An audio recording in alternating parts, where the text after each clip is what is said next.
அரங்கேற்ற மைதானத்தில் அர்ஜுனனின் வில்வித்தையைக் கண்டு அஸ்தினாபுரமே வியந்து கைதட்டிக் கொண்டிருந்தது. ஆனால் கூட்டத்தில் இருந்த ஒருவனுக்கு மட்டும் அந்த புகழ் கைத்தட்டல்கள் செவிப்பறையை கிழிக்கும் ஈட்டிகளாக பாய்ந்தன. தன்னைவிட வயதில் சிறியவனான அர்ஜுனன் மாபெரும் வீரனாக கொண்டாடப்படுவதைக் கண்டு அவன் இதயம் கொதித்தது. அர்ஜுனனின் அகந்தையை உடைத்து தன் புகழை நிலைநாட்ட வேண்டும் என்ற வெறியோடு அந்த அரங்கிற்குள் இடிமுழக்கம் போல நுழைந்தான் கர்ணன். பசியோடு பாயும் வேங்கையைப் போல அவைக்கு நடுவே வந்து நின்றவன் அர்ஜுனனை பார்த்து கர்ஜித்தான். அர்ஜுனா, தனியாக நின்று உன் வித்தையை காட்டினாய். உனக்கு உண்மையான வீரம் இருந்தால் இதோ என்னோடு சரிநிகராக நின்று போர் செய். உன் திறமை எவ்வளவு சாதாரணமானது என்பதை இந்த அவைக்கு காட்டுகிறேன் என்று அறைகூவல் விடுத்தான். கர்ணனின் இந்த திடீர் சவாலை கேட்டு அரங்கம் அதிர்ந்தது. அர்ஜுனன் சற்றும் தளராமல், என்னை எதிர்த்து போரிட உனக்கு என்ன தகுதி இருக்கிறது என்று திருப்பிக் கேட்டான். இருவருக்கும் இடையே அனல் பறந்தது. அப்போது அரசகுருவான கிருபாச்சாரியார் எழுந்து நின்றார். அர்ஜுனன் கேட்பது நியாயமான கேள்விதான். அரச குலத்திலே பிறந்த இளவரசனோடு மோதுவதற்கு ஒரு தேரோட்டியின் வளர்ப்பு மகனுக்கு என்ன தகுதி இருக்கிறது? இது முறையற்ற சவால் என்று கூறி கர்ணனை அவமானப்படுத்தினார். கர்ணனை தன் உயிர் தோழனாக நினைத்திருந்த துரியோதனனுக்கு கிருபாச்சாரியாரின் வார்த்தைகள் நெஞ்சில் நெருப்பை கொப்பின. ஏற்கனவே பாண்டவர்கள் மேலிருந்த கோபம் இப்போது மொத்தமாக வெடித்தது. பிறப்பைக் கொண்டும் செல்வத்தைக் கொண்டும் ஒரு வீரனை இழிவுபடுத்துவது எந்த கல்வெட்டில் எழுதப்பட்ட நீதி?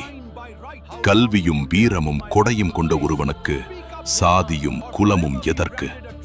கிருபாச்சாரியாரே, அர்ஜுனனோடு மோத என் நண்பனுக்கு அரச தகுதி இல்லை என்கிறீர்கள் அல்லவா? இதோ நானே அவனுக்கு அந்த தகுதியை வழங்குகிறேன் என்று முழங்கினான் துரியோதனன். என் ஆட்சிக்கு உட்பட்ட அங்க தேசத்திற்கு இப்போதே இந்த அவையிலேயே என் நண்பன் கர்ணனை மன்னனாக முடிசூட்டுகிறேன் என்று பிரகடனம் செய்தான். சொன்னதோடு நிற்காமல் அங்கேயே கர்ணனுக்கு மகுடம் சூட்டி தன்னருகில் இருந்த அரியணையில் சரிசமமாக அமர வைத்தான். அவையில் இருந்த பீஷ்மர் உள்ளிட்ட பெரியோர்கள் அனைவரும் துரியோதனனின் இந்த செயலைக் கண்டு திகைத்து நின்றனர். ஒரு தேரோட்டியின் மகனை ஒரே நொடியில் அரசனாக்கிய துரியோதனனின் நட்பு அவர்களுக்கு வியப்பை அளித்தது. துரியோதனன் எத்தனையோ வழிகளில் தீயவனாக இருந்தாலும் நட்புக்கு அவன் கொடுத்த இந்த மரியாதை காவியம் உள்ளவரை நிலைத்து நிற்கும். அரங்கேற்ற விழா இனிதாக முடிந்தது. துரோணர் தன் மாணவர்களின் திறமையைக் கண்டு பெருமிதம் கொண்டார்.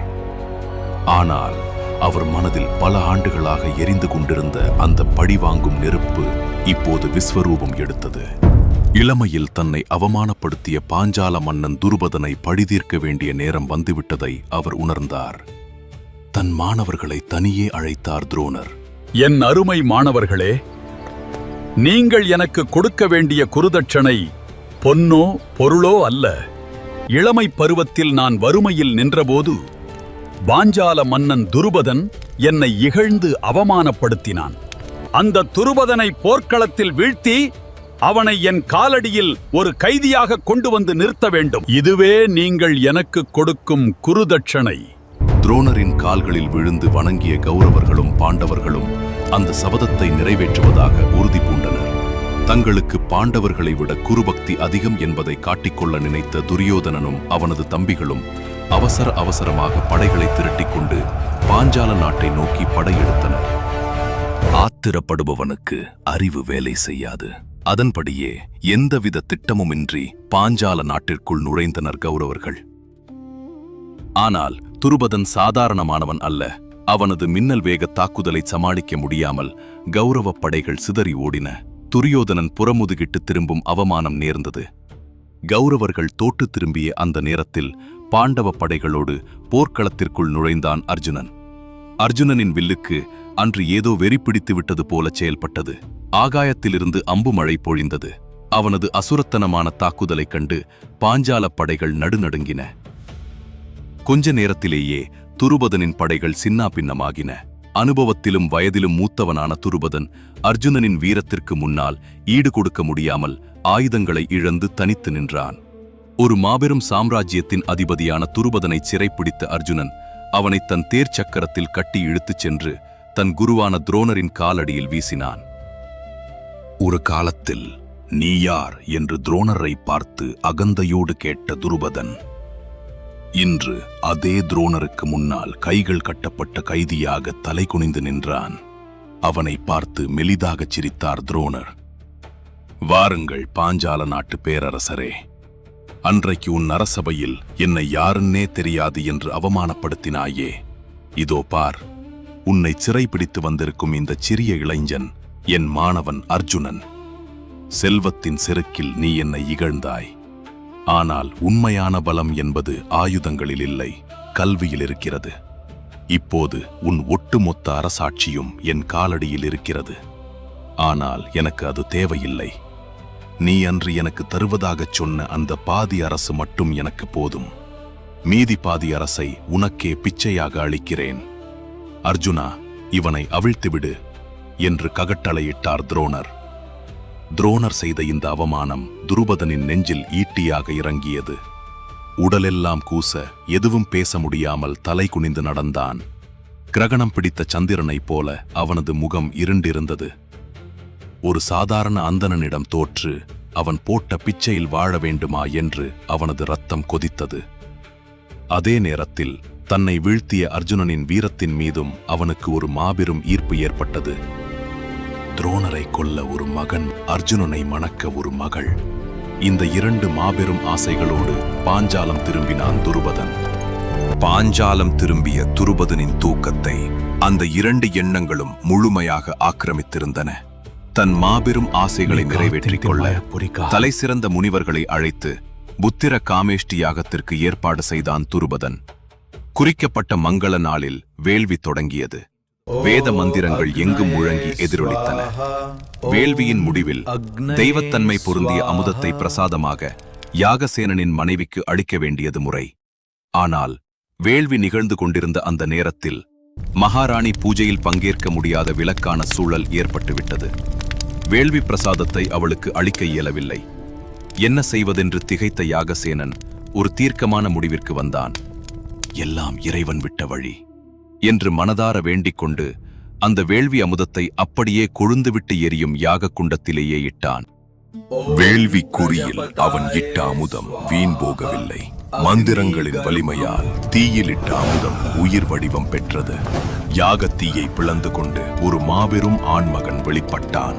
பொன்னொளிர் மேனியும் புன்னகை தவழும் முகமுமாக வேள்வி குழியிலிருந்து கிளம்பும் போது ஒரு தேரின் மீது நின்றபடி முழு ஆயுதங்களோடு தோன்றினான் அவன். தலையிலே மணிமகுடம், செவிகளிலே குண்டலங்கள், மார்பில் தங்க கவசம், கைகளில் வில். காட்டில் திரியும் சிங்கக்குட்டியைப் போல கம்பீரமாக காட்சியளித்தான் அவன். அவனை கண்ட துருபதனின் மனம் பூரித்தது. துரோணரை பழிவாங்க ஒரு வீரன் பிறந்து விட்டான் என்று அவன் மனம் துள்ளி குதித்தது. அந்த வீரனுக்கு துட்டத்துய்மன் என்று பெயரிட்டார்கள். பாஞ்சால நாடே விழாக்கோலம் பூண்டது.